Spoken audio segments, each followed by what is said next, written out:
সুপ্রিয় গাইস, এই হচ্ছে আমাদের গুগুলাকান্দি পুরাতন জামে মসজিদ। আমরা মসজিদের দোতলা ভবনের কাজ শুরু করছি ইনশাআল্লাহ। বহুদিনের আশা আল্লাহ পাক পূরণ করার জন্য আমাদের তৌফিক দিতেছেন, এজন্য হাজার হাজার শুকরিয়া। আর এই যে দেখে মাটি ফালাচ্ছে আমাদের ইউনিয়নের একজন সমাজসেবক মাহবুব রহমান বিপ্লব, ছোটো ভাই।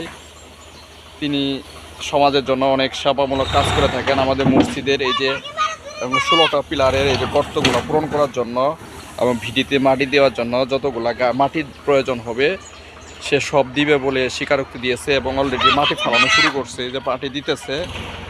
আমরা বিপ্লব সম্পর্কে এই যে আমাদের এলাকার মোতালেব কাকার কাছে একটা শুনি। চাচা, এই যে বিপ্লব যে মাটি দিতেছে এটা তো টাকা নিবে নাকি এমনি দিতেছে? টাকা নিব না, এমনি দিতেছে না? কেমন লোক বিপ্লব? বিপ্লব ভাই ভালো লোক। ভালো লোক না? সে যদি আরো ভবিষ্যতে চেয়ারম্যান হয় তাহলে কি ইউনিয়নের উন্নয়ন হবে না? ঠিক আছে দর্শক, আপনারা বুঝতে পারছেন, সে ভবিষ্যৎ আমাদের ইউনিয়নের কর্ণধার হবে। আমরা আশা করি। এই যে আমাদের দেখেন 16টা পিলার দোতলা ভবনের জন্য 8 কাতার বিশিষ্ট একটা মসজিদের ভবনের কাজ চলতেছে।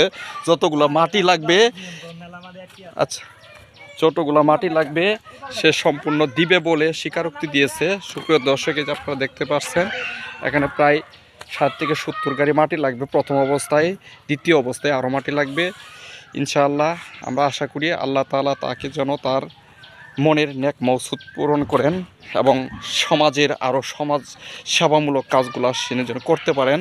আল্লাহ তাআলা তাকে যেন তৌফিক দান করেন ইনশাআল্লাহ। সকলের কাছে দোয়া চাই, বিপ্লবের জন্য দোয়া চাই, সেজন্য আমাদের আগামীতে আমাদের ইউনিয়নের কর্ণধার হিসেবে, চেয়ারম্যান হিসেবে নির্বাচিত হতে পারেন। সেই তৌফিক আল্লাহ তাকে দান করুক, আমিন।